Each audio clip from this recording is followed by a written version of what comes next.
Welcome to the Predictable Revenue Podcast, where sales leaders teach you what's working for them and how you can build it yourself.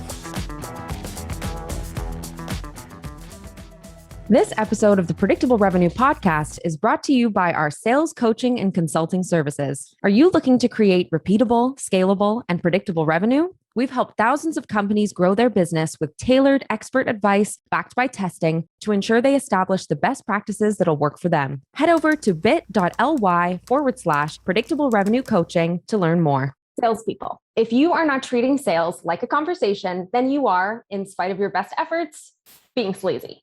I'm your host, Sarah Hicks, and today on the Predictable Revenue Podcast, I'm going to be chatting to an expert about how to ask for the sale without feeling sleazy.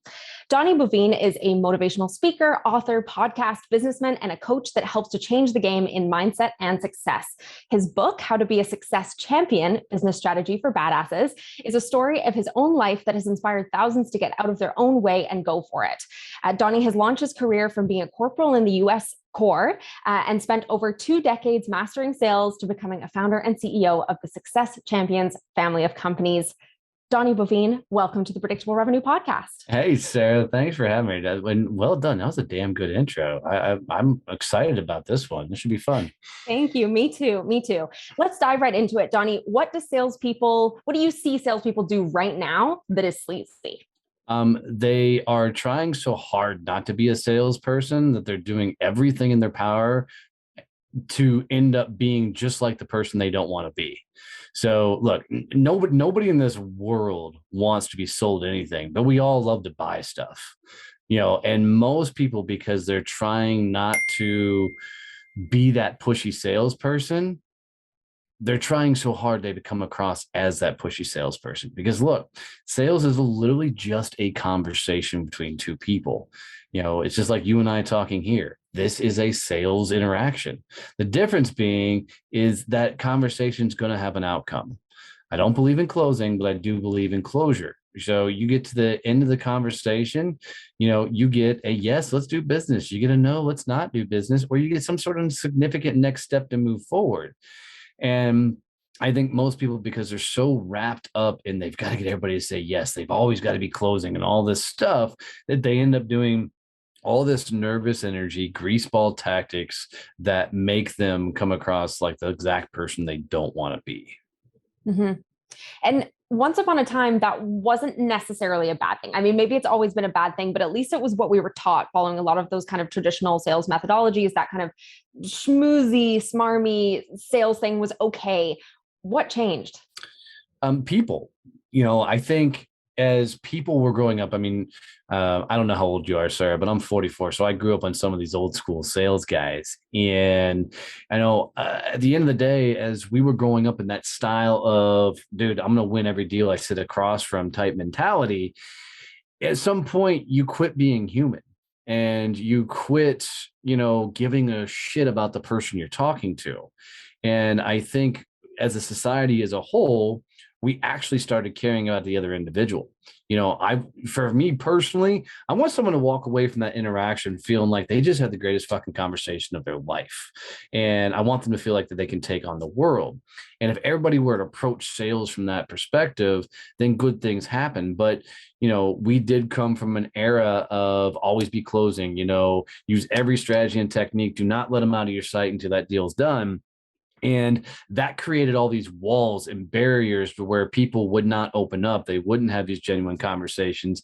They had so many objections. And then people tried to teach you how to overcome objections. And it just became this game of nobody knew what the hell was going on. And at some point, some of us had to jump in and like, look, fucking stop all that stupid shit. Just go say hello. Right. And figure out who this person is. Why they get in their career? What are they trying to accomplish? Ask them how they want the conversation to go. Do they want to know all the company details? Do they, want to just get to the nitty gritty? Do they want to dive right in? I mean, and take it to a real conversation. I think if most people would start thinking, how would somebody sell you your own products and services? Do that shit. Versus all this other schemy shit that you've learned over the years that just makes you look like a crook. Something you said really, really resonated with me there. This idea that we started off with a methodology that was, it had to be memorized, and then you're met with objections, and then you have to memorize rebuttals. And it's like you add layers on layers of complexity that are all just kind of learned by rote. And there's sort of no context that actually exists underneath them. It's like this, set of memorized tactics that individually are kind of worthless. And we make it so much harder on ourselves by just following those things instead of just having a normal conversation. Yet it's so difficult for salespeople to just have that conversation. And of course, coming from a background where they're taught not to. So what is the mindset shift that a salesperson needs to, go through in order to adapt this? Yeah, brilliant question. Disqualify everybody. And here's what I mean is you're taught in traditional sales that I've got to go qualify this person, blah, blah, blah. I want you to flip that entire mindset. I want you to disqualify everybody you sit across from and go in with the mindset that in a nurturing, loving way, they need to prove that they're ready to work with my company. And flip the script on how you're talking to them, because most people go into a conversation and they're convinced that their product and service everybody fucking needs. Well, the truth of the matter, not everybody needs your product and service. If you've done business for any amount of time, you'll realize that really quick. There are clients you absolutely don't want to work with. We've all had those really shitty clients that are just a pain in the ass, right? So my thought process is if I can go into that client to make sure that that client is not going to be a pain in the ass, they're going to pay their bills on time, they're going to have the money to pay me, I'm going to want to work with them. It shifts my entire mindset of how I should have that call. Because now you get to go in and discover things about them. You get to go in and be curious about them. And that curiosity is the greatest thing inside of sales, outside of asking questions, because now you've got to go find out and learn more. How do they like working with vendors? How do they, process things? How do they do this? And you get to go ask some amazing, great questions. And all the while in your head, those things that are required for them to say yes. They've got to have money. They got to have the ability to say yes, and they got to have a desire to put in the work for whatever you're doing. And if they can't meet that criteria, then you earn respect by saying, look, I just don't think you guys are ready to work with a company like mine. And it's amazing when you have the power to control that outcome, because you're telling them they're not ready yet. You'll find yourself in more and more conversations where company we're like, hold on, let me tell you why I should be working with your company. And then they'll start coming to you. And it shifts the dynamic of me forcing my products and services on somebody to let them come to me so we can have these real fun conversations, and we remove the games. And the games are happening when all the objections and all that shit start popping up. It's because somewhere along the line, you lost a conversation and became that asshat salesperson. Because now they're like, ooh, there's a disconnect. We're not vibing. So let me throw an objection at you because that's how I know to get you out of my way. Mm-hmm. Right. No, go ahead. No, that's it. Go ahead. Okay. What is the disqualification kind of, how does that look in practice? Is it something kind of a set of questions that people can build into their script or to kind of playbook for this first call? Yeah. So the first thing I would do is I would write down everything you need for somebody to say yes to your company. So how much money do they need to have? How many employees? How many? What all the characteristics are for somebody to say yes? And there's going to be a list of those. Then I would learn to what questions do I ask to uncover what those things particularly are. So let's say, they've got to be able to spend $10,000 a month with you to do your product and service, right? Maybe it's coaching, whatever. If that's the case, and that means they've got to have $10,000 liquid cash laying around that they can invest every month with you. I always start off every sales call with, hey, Sarah, tell me a little bit about your world, your story. How'd you get here? Right. And what I'm doing is I'm genuinely interested in hearing their story, but I'm also looking for assumptions. So let's say you start telling your story, and I don't know your story, but let's say, well, hey, we just got back from a Disney vacation, spending time with the family. Two things happened in my head. Okay, we've got a little bit of a discretionary income. Then we can take the family to Disney. So we've got a little bit of funds.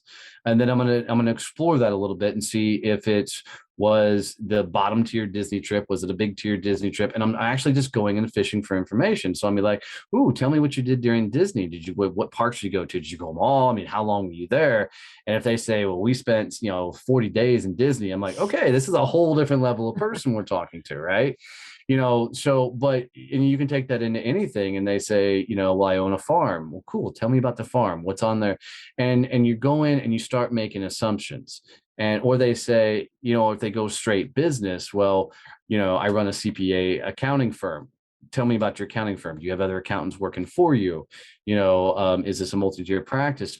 And based off of that first move, you start making assumptions. Okay, he's got 4 other CPAs underneath me. That means he's a little bit bigger business.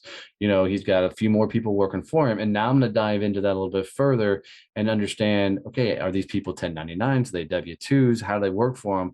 And I'm constantly going through in my head, I'm checking off all the boxes of what I know they need to have to be able to say yes to me. Does that make sense? Yeah. Yeah, yeah, absolutely. So you're building it into the natural conversation. It's Yep. just that you have a little bit of a direction behind the types of questions that you are 100%. asking that person. I look at it as like you're a private investigator, but that generally gives a shit about the person you're talking to. So if you're not into people, sales is going to be tough, right? You've got to be into people, and you really want to understand their world and where they're coming from. And when you pour into them, I mean, when you think about it, and you're coming from that perspective of, I've got to understand their world enough to find out if they're a fit for me. And they've also got to walk away from this conversation feeling like this was the greatest thing that ever happened to them. Right now, I've really got to bring them value.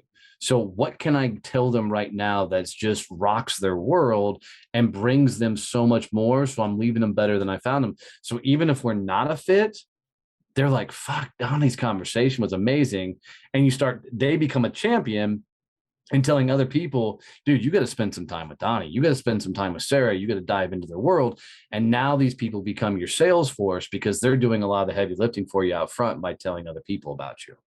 But most people are so desperate for that sale because, oh my God, I got to pay my bills. Or, if I don't get this done, that nervous energy carries right into the sales call. And even though they're trying to get it out of their head, they're not diving in and pouring into these people. They're trying to figure out, how do I get this deal done? How do I get this deal done? And that's why they lose so many real conversations, because nobody wants to be sold to. Absolutely. Okay, let's go into some more of the tactics. We're talking overall about how to ask for the sale without being sleazy, but there are kind of multiple asks that a salesperson makes throughout that customer journey. The very first one being that initial first conversation, just be asked for the time. How can you apply the same kind of thinking of not being sleazy right off the bat? How do you open up that conversation unsleazily? Yeah, for sure. I think you got to back up to, where did the conversation start? Was it on LinkedIn doing a reach out? Was it, on the phone? Because those are the different plays, but both come from a space of connection. So back old school sales would say, find a picture in their office and ask them, are those your kids? Right. And that stupid stuff that doesn't work. But what does work online is similarities. So let's say you're on LinkedIn, and we'll start there. You can go to somebody's LinkedIn profile and it'll tell you a lot of information, what schools they went to, where they've worked, along the way. So oftentimes I'll just send a connection with no message, and I'm just going to connect because I just want to see if they're active on a profile. If they connect back, I have one move. And it's really simple. It's, Sarah, thanks for connecting. Tell me a little bit about your story. And then I don't say anything else. Where most people are mentally like, hey, I do XYZ products. Have you guys ever thought about health? Well, number one thing, you ever thought about health insurance, Sarah? It's the number one thing you get on LinkedIn, or financial advice, right? So, but if you come in and you go, hey, tell me a little bit about your story, and they come back and they respond to that, you're amazed by how quickly you can gather some information. And sometimes they go straight business. Well, we've been in business for 12 years. And, we've had a lot of fun. This is where we're at. This is what we do. Sometimes they come back and they're like, well, I'm married. I got a couple of kids. I went to this university and I found myself. I stumbled in this career. However they respond, it tells me my next move. If they go straight business, I know I got to nurture it one more time. right? Because I'm like, okay, cool. You've been in business for 12 years. That's awesome. How did you get into that? Okay. Because I want the personal connection. I don't want to stay the intellectual side of things. If they came back and they tell me a cool story, I'm usually to the point I'm like, man, this sounds like an amazing story. Are you open to a Zoom call? I'd love to hear it in person. And you'll be amazed at how quickly people are like, well, sure, I'll tell you my story. Now, at no point have you said anything about your business. No point have you said anything about what you do. You're just going to get the conversation. And then then same thing at the other reach out. Once you say, hey, tell how'd you get in that business? As soon as they tell you that story, your next move is, man, that's such an awesome story. I'd love to hear it in person. Are you okay getting a Zoom call? Right. And it's just the same transition. Once you get them on the Zoom call, now you pour into them, and we'd start off and it'd be, hey, Sarah, you told me such an amazing story on LinkedIn. Walk me through it. I'd really love to hear it from your own words. Don't say shit about you. Don't say shit about your business. Dive into them and let them come to you, because what you're doing now is information gathering, and a beautiful thing. This is why you got to actually give a shit about people, because as they tell you their story, they're going to tell you so many key things that allows you to make a lot of assumptions, that you can pour into. And as they open up, you need to start taking your mental checklist of different things they're saying and go, okay, they said, they just started this business 6 months ago. That tells you a whole lot. They probably don't have a whole lot of extra money to spend, on anything. So this will probably be a meeting where I'm just going to introduce them to a whole bunch of other people. Or they say they've been in business for 10 years. They've got the most amazing office manager, and they start, whatever the stories are, you got to explore into them. Does that answer your question, is how to get it all started? Yeah, absolutely. And something you mentioned a little bit earlier is that value. So, and you kind of touched on it there a bit too. You're leaving them with a great amount of value, whether or not it's going to proceed Absolutely. from that point kind of through the pipeline. So what types of things might you give somebody that are valuable? Introductions are always the most badass thing. So I'm always in every conversation thinking about, okay, who does this person need to meet? Who can I get them to? And you don't lead with that, because you sound sleazy. You're like, if we just met on LinkedIn and I immediately said, oh, hey, Sarah, who's a good client for you? I love giving referrals. Who should I open the door to? It feels forced and sleazy, right? So, but if I go and I invest some time with you and we jump on a Zoom call, we connect, we really get to know each other. Now, what I'm going to start asking is very specific questions, especially if I decided you're not a fit for me. What I'm going to do is go, okay, Sarah, so walk me through it. What was your best client you ever had? And I'm going to get them to tell me that story, because in telling me that story, it allows my brain to start going, okay, who's like this? Who's just like this? Who can I introduce them to? And what you'll find is, as they tell you that story and you're thinking, who do I know? Who do I know? Who do I know? You're going to find yourself going, got it. And you go, you know what? I'm going to introduce you to Lisa, because let me tell you why. And then you send the introductions. And, usually if I sit with anybody, I'm going to make 2 or 3 introductions before that call's over. And I'm going to make them right then and there, so they know I'm not full of shit. And I'm going to like, look, on LinkedIn right now, if you'll check Messenger, I just sent you an introduction to Lisa. And my introductions are always funny as shit, because I'm like, Sarah, go meet Lisa, have the Zoom call. I don't say shit else, right? Because I don't want to fuck up their deal for them. Like, just go have a conversation. And so introductions are always amazing value. If you're a coach, a consultant, something like that, coach them gently, nurturing, give them free advice. It's 100% okay to pour into their world a little bit. If you run a marketing firm, tell them 2 or 3 things that they can do on their own for marketing. If you're, a dentist or, something else like that, then just connect with them. Tell them about community events, give them something, and don't worry about the ask on the back end of what you need, pour into them. And what you're going to find is, I love the idea of creating champions, because the more you pour into people, the more people are celebrating you and your name. And so more people start showing up in your world, and they're like, dude, I hear your fucking name everywhere. And I'm like, right. That's how you know when you're doing the shit the right way. Nice. And what about in the case where once you've done this digging, you've poured into them, as you say, you kind of discover along the way that they would be a great fit for your services, for your product? How do you kind of turn the conversation? Absolutely. So there's 2 options. Excuse me. So option number 1, you flip the call right then and there. So you're diving in, you're like, dude, they have checked every box that I have. And it's really gentle. You go, Sarah, I got to be honest. I'm freaking stoked to be having this conversation right now. I'm freaking really enjoying this. Would it make sense if I tell you a little bit more about my world? And then we decide if there's something we should do together. Are you okay with that? Excuse me. And in doing that, what you'll be amazed is if the conversation's been on the right level, right connection, they'll be like, yeah, let's do that right now. And you transition smooth into it. Excuse me. The other option is you go, Sarah, I can tell you we've spent almost 45 minutes having this amazing conversation. And I got to be honest, I think you and I could really partner up on some things. Are you open that, because I don't want to take another hour of your time.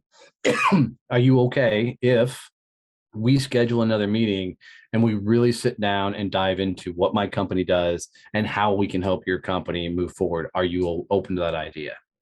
Both times you're asking specifically if they're open to the idea. And this is permission-based marketing or permission-based sales at its finest, because you're not saying, hey, let's do this. Let's have a meeting and you immediately go greaseball. This is you staying on the back end of it and asking for that gentle move to go forward. And what you're going to find is most times, I mean, for me, within an hour conversation, I can go from, okay, I know exactly where they're at. I can do something with them to a closed deal on the back end within that same 1 hour Zoom call. But this comes from lots of repetition, lots of conversations, right? So for a lot of people starting out, go for that second sales meeting, and ask them specifically, hey, can we go have a real sales conversation? And when they say yes, set the appointment right then and there. Mm-hmm. Right. And get it in there. And then when you have that sales conversation, open it up gently. So Sarah, I so enjoyed our conversation last time. Amazing conversation. I know we're going to show you a little bit about our company and what we do. Seriously want you to know that if we get to the end of this thing and we're not a fit, it's 100% okay if you say, no, this is not what you're looking for. Are you okay with that? And they're going to say yes every fucking time, because nobody sits across from them and says it's okay to say no. Right. And it just makes for and you'll watch them, their body mannerisms, their everything will relax, because like, fuck, this isn't a normal sales call. Right. And that's how you're doing the right things, because you're going into it from the mindset of how can I pour into this person through the sales process.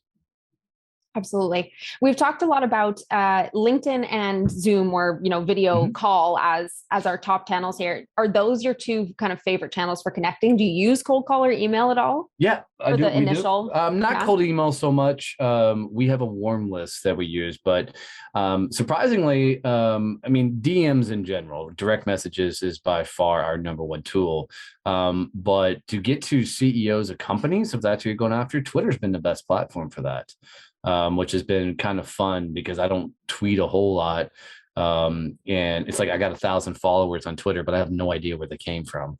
But Twitter's been a great platform to get to CEOs, because a lot of CEOs are on the Twitter, and they're watching content, they're active. And so, we picked up a lot of sponsors for our Badass Business Summit through Twitter.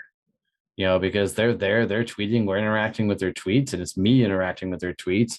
And, they see my name pop up a couple of times, and I'll slip into their DMs, and I'm like, hey, freaking love your content. Love what you do. Keep it up.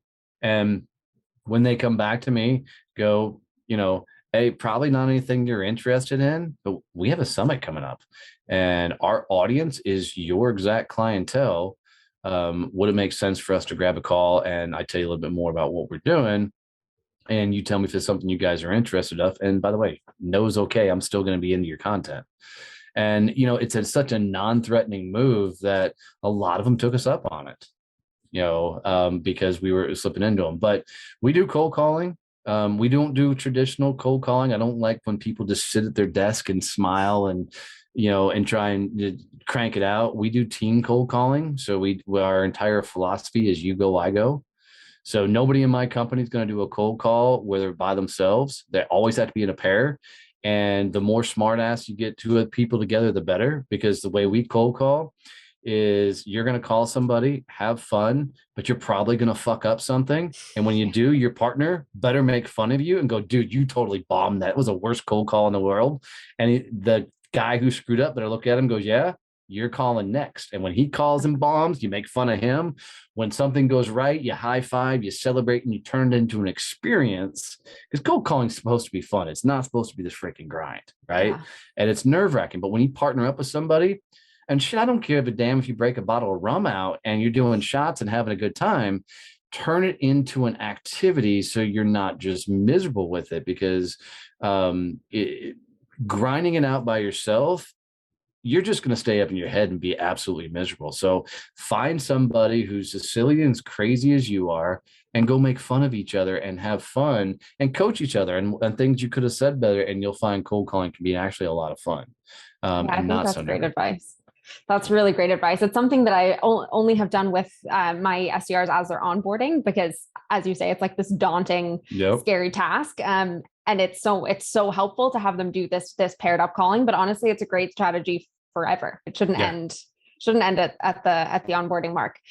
Okay. Very interesting. So we've talked about, that's the kind of building the initial conversation. What about these other asks that the salespeople are having to make? So let's say this is one that kind of has to happen at the end of every single call throughout that pipeline, but are we going to move forward ask? How can you approach that?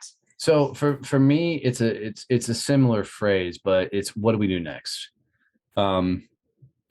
Because most times in my philosophy, if you do sales right, they're going to tell you, let's get started before you ever have to ask. If you get the entire process right and you've provided them with real value, they're going to look at you at some point and go, cool, how do we get started? Right? If you ever get to a point where you think you need some sort of closing strategy, you fucked up way up front, right? So, and I mean, this is a lot about reading their mannerisms, reading their tonality, and understanding who you're sitting across from. Because if they're into it, they're leaning into the conversation and they're with you, and you know all the moves, you know what they're saying, you should know before you ever have to get to should we do next, if they're in or not. And if you ask that question, if you get to the point where you need to ask, what do we do next? And they're like, well, I don't know. Yeah, you fucked up way before then. Mm-hmm. So I don't know. I mean, for me, I'm a one call close. And it's because I suck at following up. Right. So I've created it that, look, let's get to the end of this and decide if we should move forward or not. And no is okay. And, if somebody looks at me and they're like, well, I need to think about it, I'm like, cool. It's a no, it's fine. Mm-hmm. We're still going to be friends. We're still going to be referral buddies, whatever else, but let's call it a no. That way I never come across as a creepy salesperson. And what you'll find is they'll laugh at that. And I'm like, well, truthfully, I suck at following up. So this keeps me from having to figure out how to send an email and all this other crap. So let's just call it a no for now. And they're like, okay, cool. It's a no. I'm like, awesome. And you get closure. And closure is a beautiful thing in the sales process.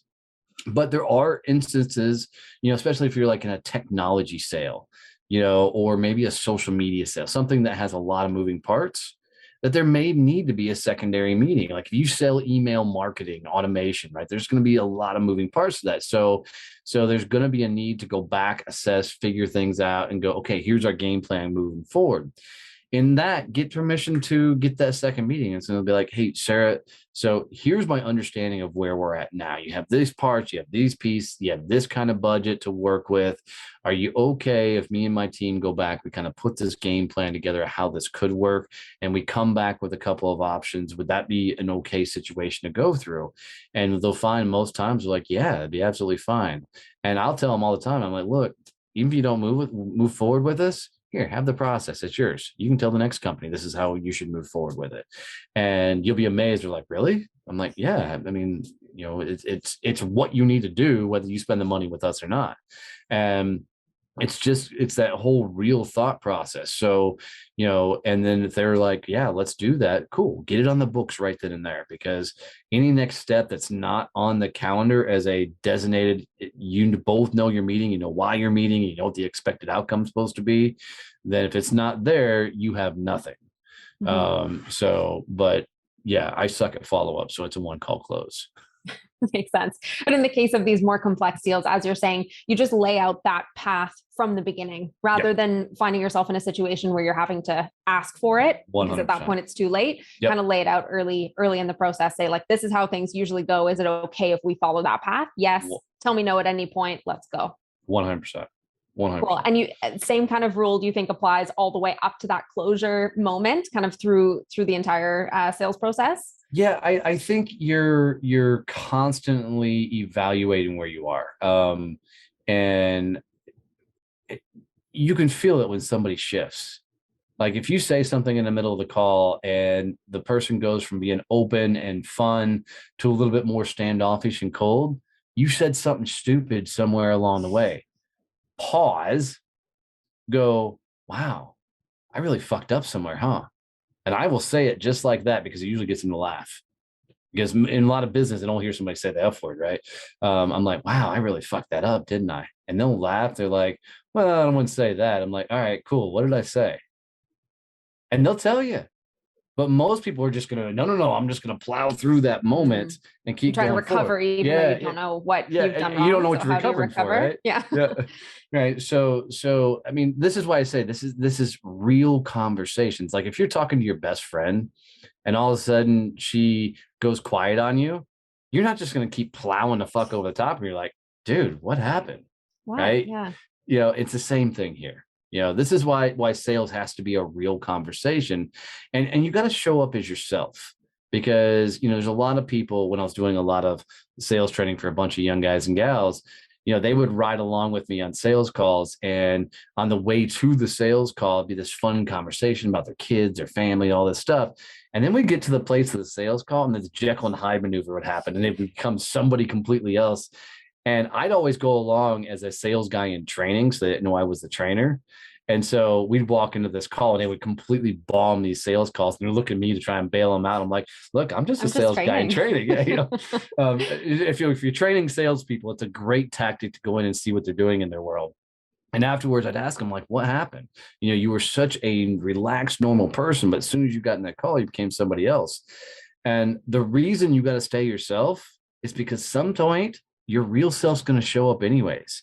And if you're not that same person that started the sales conversation that's now working with them as a client, you will lose credibility and trust, because now they've readily met the real you and they may not resonate with that person. Right. So you've got to be you all the way through, so you don't come across that motherfucker got me. He was so genuine and nice and great, and now he's this asshole who's over the top, or whatever else is, that whole Jekyll and Hyde routine. Interesting. And are there any examples of people that you see out there that are doing this well? If people are looking for some cool role models out there, other than yourself, of course, to kind of follow, are there people that you see out there in the space kind of being their authentic selves and then selling? Well, I think the biggest one's got to be Gary Vee, whether you love him or hate him. I mean, that dude I saw do a live the other day on Instagram or something, and he was fucking shirtless. And you're like, look, Gary, you're not a bodybuilder or anything. You're like, but you always get Gary. Crooked hat sometimes, and I'm like, dude, who dressed you today? But you always get Gary. That's one thing I've always respected about the guy, is no matter what, you're getting him. I think Jen Sincero does a great job of just showing up as herself and what she does. And I think a lot of the other names are a lot of your up-and-comers that are coming through. Like Laura DeFranco comes to mind. She got a ton of best-selling books. You'll have to go. She runs a company called Brave Healer. And when you meet Laura, you get Laura. No matter where she's at and what she's doing. I mean, so I think there's a lot of cool people in the space, but I think most of the people are your up and comers, because this is a whole new philosophy to sales. This is a whole new way of thinking, because there's a lot of us that are trying to combat the Grant Cardone, Ryan Stewman style of sales that is just win at all cost, and we're going to eventually beat them at their game. because there's just a cool new generation coming out that actually gives a shit about people. Yeah. And the buyers are younger too. It's not just the sellers, but like there are a dying breed that you could probably still convince with your strong arm challenger sale, sure. But they're a dying breed as well. So really interesting. It makes sense that this is sort of, this is the new frontier for sales is absolutely almost just ignoring the fact that it is sales and being a real human being. It's very interesting. That's it. And it's fun. And I love the fact you brought up challenger sales, because I grew up a little bit on challenger sale, and my personality, I could rock the challenger sale, right? Give me that and I could go browbeat the shit out of somebody. But most people are gentle in nature. And if they try and do the challenger sale, they're just going to lose because they're going to go up and they're challenge somebody, and somebody's like, what the hell are you talking about? And all of a sudden they're going to crumble, so it's a facade, and it's a thin totally. One. Yeah. But I mean, I think that people have been looking for an authentic selling style for a long time. They've been trying to find a way to feel good about what they're doing. And I think, unfortunately, there's just been so much information over the years that brought the greaseball style to the forefront. And then you got, what's that asshole that was Leonardo DiCaprio played in the movie? Jordan Belfort. Yeah, Belfort. You got that asshole out there who did prison time, and now he's still teaching his tactics. Like, honestly, I was thinking of that early in the podcast when you were talking about this stuff. I was like, literally the tactics are the way that he would, talk on the phone, and they'd all follow that same script where it was phony and smarmy and made the millions of dollars, but you couldn't feel good about it. Right. But people are still in. I mean, he's got thousands upon thousands of followers right now because people there's a whole class of people that are after this, I don't know, lifestyle, fake lifestyle, whatever. Yeah, the glamour. Yeah. And look, I mean, at the end of the day, you got to go to sleep with yourself. And if you can't feel good about what the fuck you're doing, you're going to have a miserable fucking life. And I mean, you do you. I mean, people, but at the end of the day, I want to be able to kiss my wife goodnight and go, damn, this was a good fucking day. Yeah. I promise the longer play, the better. Look at Richard Branson, one of the most genuine, cool guys in the marketplace. I mean, doing amazing things. And he's a good fucking dude. Got a weird voice for him. So, I mean, you're like, Richard, really? That's your voice? But he's really a good dude. And he's one of the few guys that proves that being a good guy makes for a great leader. Mm-hmm. Yeah. Very interesting. I think that's a perfect place to kind of wrap it up. But there's one more question I have that is just honestly purely my own curiosity, because like you, I like to hear about how people's kind of histories meet with their current future, whatever, however you want to put it. But I'm interested to hear, how do you think your military past has impacted you in the sales world in terms of success? Because it feels to me like that is a little bit incongruent with the 100%. Right? This kind of the bravado or whatever it is. And it's not necessarily a bad thing, but there is that connotation with the military. For sure. So it's interesting. I get asked about the military quite often. And here's the truth. I did 4 years in the Marine Corps. And I was not your picture perfect military personnel. I mean, I went in the Marine Corps with a chip on my shoulder. I didn't like authority. I still don't like authority. I don't like people telling me what to do. So for me, the Marine Corps was a great moment in time that forced me to grow up in a time I really needed to grow up. I think the Marine Corps probably instilled in me some great, stupid things, like go beyond where most people would throw in the fucking towel and get it done anyways, which I think is the epitome of being a successful business owner. Anybody who's seen it be successful was too dumb to quit. I mean, that's really what it boils down to. And I think, the get it done at any cost really came from the Marine Corps. I think I became who I am many years beyond the Marine Corps. I think, the idea of people are people that came from I probably was the sleazeball sales guy for 10 years. Doing it the hardcore way. And I think, to give it kind of a fascinating story, when I was working for Cardinal Health, and selling franchises for them. And a vice president of the company pulled me aside and he said two things that stuck with me for the next 10 years. And what he said was, Donnie, you got to lose the twang. When you say y'all in corporate America, you sound like a dumb hip. Nobody's going to take you serious. The second thing he told me, and he wasn't wrong. The second thing he told me is quit telling everybody you're a veteran. Nobody gives a shit. And what he wasn't telling me that he was disrespecting my service. He wasn't telling me to be ungrateful for serving. What he was telling me was quit leaning on it, quit using it as a crutch. Because oftentimes I'm like, I'm a Marine, of course I should be climbing the corporate ladder. I was using it as a tool to try and get ahead when at the end of the day, I should have just kept my mouth shut and let my work fucking, prove what I could do. And it took me 10 years before I ever told anybody I was a Marine after that moment. So I really hid it for a long time because it didn't bring me any value into corporate America. But now I use it mainly as a networking tool because I can go anywhere in the world. And if there's another veteran in the room, I'll find them within the first few seconds or find her in the first few seconds because you can't get two veterans in a room without all of a sudden ball busting happening and vulgar comments and all kinds of craziness. It's a different camaraderie. So it was a great moment in time, but I think most of me was built, in the years afterwards. Cool. Very interesting. Well, thank you for indulging me in that particular question. But yeah, thank you so much for joining us on the Predictable Revenue podcast. This is so interesting. We have some really nice tangible ways to not be sleazy at all these different points along the sales process. So thank you so much. If people want to learn more from you or about what you can help them do, where can they get in touch with you? Yeah, for sure. If they'll send the word success to 817-318-6030, we'll send them a whole bunch of free stuff, free courses, free training and everything. And it gives you all of our links and everything, how to get in touch with me, all of our social media and everything. It's the fastest way. So just send the word success to 817-318-6030 and we'll send you a whole bunch of free stuff. We love pouring into people. So it's the best way to get in touch with us. Can I do one fun thing for you though? Yes, absolutely. Guys, this was a fun conversation. Sarah's really good at this. Until she did her homework. Do me one favor. And if you guys got any value out of this episode at all, one tip, track, tactic, anything you can use, do her the greatest favor and share this with one person, just one person, and tell them to listen to her show. I can tell you, being a podcaster myself, the greatest thing in the world is when somebody new subscribes to your show and finds your content. So literally getting one person to listen, subscribe to her show is like you walked up and gave her a virtual hug. So share this with one person for her.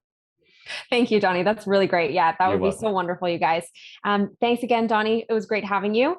And thank you to all of you guys again for tuning in for another episode of the Predictable Revenue Podcast. We'll catch you next time.